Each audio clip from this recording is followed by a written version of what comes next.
We should talk. Alone. Hashtag Chapter 2. Fish out of water. The debriefing at the Beverly Hills Police Department went about as well as Marcus expected, which is to say, not well at all. Captain Morrison sat behind his desk, his face growing progressively redder as he listened to the recording of Marcus's conversation with David Liang. "Let me get this straight," Morrison said, his voice dangerously calm. "A known international criminal offers to work with one of my detectives, and you're actually considering it?" "I am not considering it," Marcus said, "but I believe he was telling the truth about not killing Wu." "Based on what?" "Your gut feeling." Morrison looked at Tyler. "Brooks, tell me you at least tried to talk him out of this meeting." "I did," Tyler said, holding up his hands defensively. "Multiple times. But Detective Chen is remarkably stubborn." "In Hong Kong, we call it determined," Marcus said dryly. "In Beverly Hills, we call it getting suspended." Morrison shot back. "Detective Chen, I understand you're frustrated. You came here to arrest Wu, and now he's dead. But we have procedures. We have rules. We don't make deals with triad bosses, no matter how reasonable they sound over a $2,000 bottle of wine." Marcus had to concede the point. In his eagerness to find answers, he'd perhaps been too willing to listen to Liang. But something about the conversation had rung true. Liang had been too calm, too open. Men like him didn't expose themselves unless they had good reason. "Captain, if I may," Tyler interjected. Liang made one good point. The timing of Wu's murder is suspicious. If Liang wanted him dead, why do it while he's in LA? Why not wait? Use a proxy. Make it look like an accident. Morrison rubbed his temples. Because he's arrogant? Because he wanted to send a message? Because criminals aren't always rational. He sighed heavily. "Look, I'm not saying Liang is definitely our killer. I'm saying we need evidence, not theories. Real, courtroom-ready evidence. Which means we need to do actual police work." "What did you have in mind?" Tyler asked. "Wu's hotel room, for starters. LAPD finished processing it this morning. I want you two to go through it again, see if they missed anything. Then check out his businesses, talk to his associates, build a timeline of his last few days." Morrison pointed at Marcus. "And you, no more secret meetings with suspects. Everything goes through Brooks. Are we clear?" "Crystal clear," Marcus said, though he noticed Tyler suppressing a smile at hearing his own words from earlier echoed back. "Good. Get out of here. And Brooks." Morrison fixed him with a hard stare. "Keep him out of trouble." "That feels like an impossible task, Captain," Tyler said, standing. "But I'll do my best." 20 minutes later, Marcus found himself in the passenger seat of Tyler's Mercedes, heading toward the Peninsula Hotel in Beverly Hills. The sun was setting, painting the sky in shades of orange and pink that would have been beautiful if Marcus wasn't exhausted. Jet lag was catching up with him, along with the emotional whiplash of the day's events. "You okay?" Tyler asked, glancing over. "You look like you're about to pass out." "I am fine," Marcus said automatically, then reconsidered. "No, I am not fine. I am tired, confused, and angry, but I will manage." "That's more honest than I expected." Tyler navigated through traffic with the kind of casual expertise that spoke of years doing it. "Look, I know today didn't go how you planned. You came here expecting to arrest Wu and get justice for your partner. Instead, you got a mystery wrapped in an enigma, wrapped in expensive Italian suits." "That is one way to put it," Marcus said, allowing himself a small smile. "But hey, at least you got to meet a real triad boss. That's gotta be worth something. I mean, I've been a cop for 8 years, and the most exciting thing I usually deal with is celebrities getting DUIs or someone's Picasso getting stolen." Tyler drummed his fingers on the steering wheel. "Actually, that Picasso thing was pretty interesting. But you know what I mean." Marcus did know. Beverly Hills policing was a different world from Hong Kong. Different problems, different pressures, different everything. Yet underneath it all, the fundamentals were the same. Someone had committed murder, and it was their job to find out who. "Tell me about Wu's hotel room," Marcus said. "What did LAPD find?" "Not much, honestly," Guy was neat. Probably had hotel staff cleaning daily. High-end toiletries, expensive clothes, couple of laptops that IT is still going through. No weapons, no drugs, no obvious evidence of criminal activity. Tyler paused. There was one weird thing, though. You know how I said Wu withdrew $2 million in cash? Well, we found the duffel bag he used to carry it. In his closet, empty. Marcus processed this.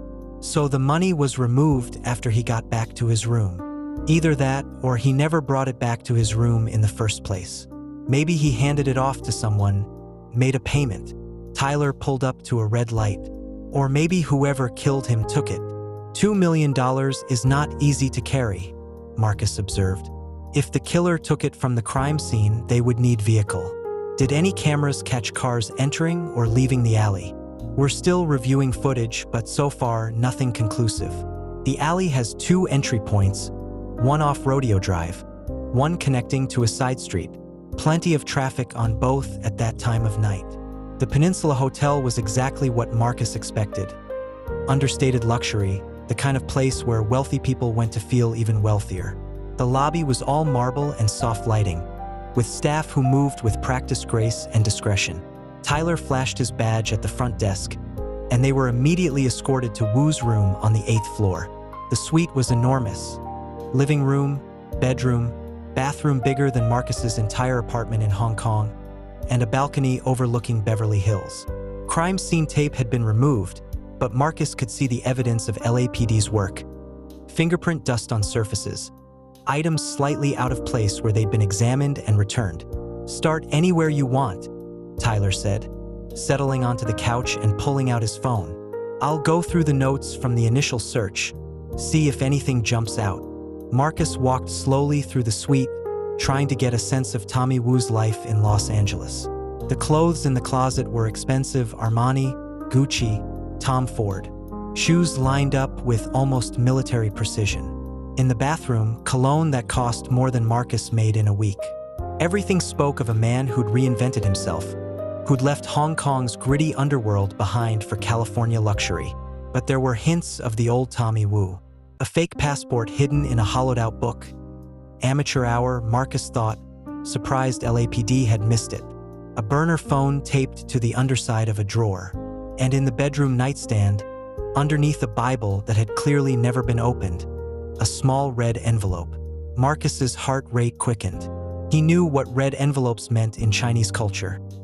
Gifts, usually money, given during celebrations or as payments. He pulled on latex gloves and carefully opened it. Inside was a photograph, old and faded. It showed 3 young men in their 20s, arms around each other, smiling at the camera. Marcus recognized Tommy Wu immediately, younger, harder, before he'd gained weight and lost his hair. Next to him was another man Marcus didn't recognize. And on the other side, Tyler, Marcus called, his voice tight. You need to see this. Tyler appeared in the doorway, took one look at Marcus's face, and hurried over. Marcus showed him the photograph. Okay, 3 guys circa, what, late 90s? Who are they? Marcus pointed to the 3rd man in the photo. This is Johnny Chong. He was one of the biggest arms dealers in Southeast Asia. Sold weapons to anyone who could pay, rebels, terrorists, criminal organizations. 5 years ago, he disappeared. Some people think he is dead. Others think he went into hiding. And you think? I think, Marcus said slowly, that Tommy Wu knew where he was. And I think that is the information David Liang wanted. Tyler whistled low. An arms dealer. That's way above Wu's usual pay grade. How do they know each other? Before Wu became Triad Muscle, he worked security for various criminal enterprises. Chong would have been one of his clients. Marcus studied the photograph more carefully. The question is, why did Wu keep this photo? And who is the 3rd man? Tyler took the photo, examining it closely. Can you send this to the Hong Kong police? See if they can ID the 3rd guy. I can try, but it will take time. Red tape, jurisdictional issues. Marcus pulled out his phone anyway, taking several pictures of the photograph. I have contacts who can work faster, but they will want something in return. Like what? Information, access to the case. Perhaps a favor I cannot provide. Marcus set the envelope down carefully. Everything has a price, Detective Brooks. In Hong Kong, information is expensive currency. Same in LA, Tyler said. But here we usually pay in coffee and donuts. He grinned at Marcus's expression. That was a joke. Kopumor. You'll get used to it. Marcus continued searching the room, but found nothing else of obvious value. The laptops would take time to crack. Wu had used military-grade encryption, according to the IT report. His financial records were back at the station. The rest was just the detritus of a life lived in luxury. What about his businesses? Marcus asked. The restaurants, the gallery? We can hit those tomorrow, Tyler said, checking his watch. It's almost 10 p.m. and you've been up for, 36 hours? You need sleep. I need to find Wu's killer. You need to be sharp to find Wu's killer. And right now, you look like death warmed over. No offense. Tyler stood up. Come on. I'll take you to your hotel. Captain Morrison set you up at a place in West Hollywood. Nice spot, clean, won't make Hong Kong police break their budget. Marcus wanted to argue, but Tyler was right. His eyes were burning, his thoughts getting fuzzy at the edges. He'd been running on adrenaline since landing in LA, and it was finally catching up with him. Fine, he said, but tomorrow we start early. Tomorrow, we start at a reasonable hour, which in Beverly Hills means 9 a.m. Maybe 9:30 if there's traffic. Tyler led him out of the suite. Trust me, you'll want to be fresh for what comes next. Why? What comes next?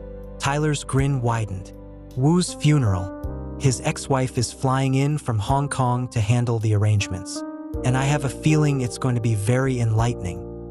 Marcus's hotel room was modest by Beverly Hills standards, which meant it was nicer than any place he'd ever stayed in his life.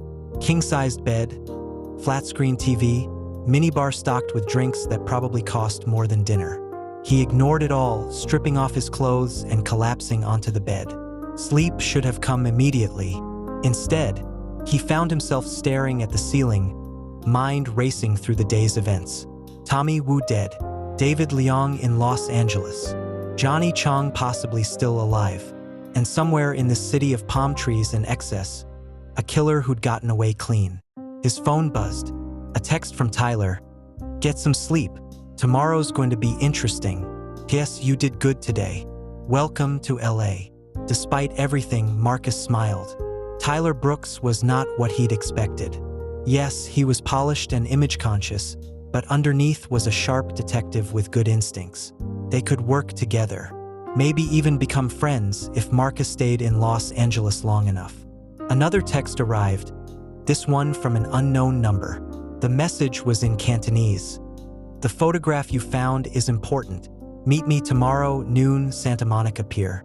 Come alone. I have information about Johnny Chong. Marcus sat up, suddenly very awake.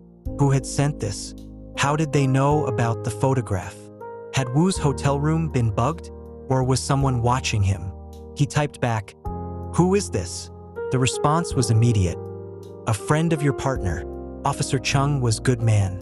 He deserves justice. I can help you find it." Marcus's hands tightened on the phone. Someone claiming to know Chung, offering help. Could be a trap. Could be another David Liang situation. Someone with their own agenda trying to use him. Or it could be legitimate.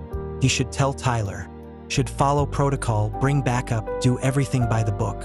But something held him back. This wasn't Tyler's case, wasn't Tyler's partner who died. This was Marcus's burden to carry, Marcus's debt to repay. He typed, "I will be there." #Chapter 3, Peer Pressure. Santa Monica Pier on a Saturday